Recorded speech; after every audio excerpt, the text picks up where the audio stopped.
Hi everyone, I'm Bill and welcome to my channel. Before we get started, please consider subscribing to my channel and possibly becoming a patron. This video is a request from a subscriber. I recently released a video approximately 2 weeks ago with regard to OpenTX and programming crow brakes on the throttle. So when the throttle is down, the crow brakes will come up, and as soon as you throttle forward, they come back down again. And this particular subscriber doesn't use Companion to program their radio, so they asked if I would just show the settings on the radio. So let's switch over to it and I'll quickly show you the settings. Now let's go to the model button and go across until we get to global variables. So in global variables you can see GV1 is crow and I've set up to 50%, so you would have to adjust that accordingly for your setup. Then we're going to go to logical switches. Now here in logical switches we have got the first two logical switches are to do with the safe throttle, but we need logical switch 1 to be able to operate the crow brakes on the throttle. So if you didn't have these two lines here for your safe throttle, you would have to set up LO1 as well as LO2 and LO3. So that would mean the LO1 would be A is smaller than X, where the throttle, it's the throttle and it's minus 98. Then on LO3, it'd be A is smaller than X, where throttle is minus 25.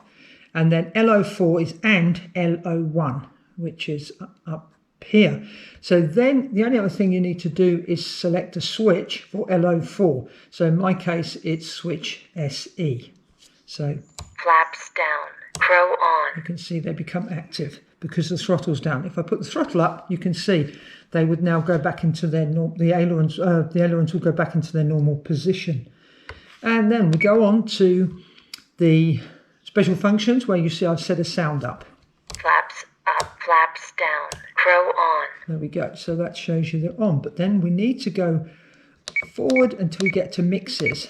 Now in the mixes, you are going to need to add to each aileron this line here. So it's referencing global variable 1 and logical switch LO2. So let's have a look and edit that. And you can see with source is LO4, the weight is global variable 1, offset 0, curve 0, and then the switch is LO4. And if we come back out, and then we have to do the same for the second aileron servo, or the second aileron channel. So if we push edit, you can see there we've got source LO4, this time minus GV1, offset 0, and diff 0%, and switch LO4. And that's everything you need to do to be able to make the crow brakes work on your throttle. So if the throttle's down, they will operate. If the throttle's up, the ailerons are going back into a normal position. Thanks for watching this video, and if you found it useful, please give it a thumbs up, and if you have any comments or questions, please leave them in the comment section below because I'd love to hear from you. Thanks for watching. Happy flying. Bye for now.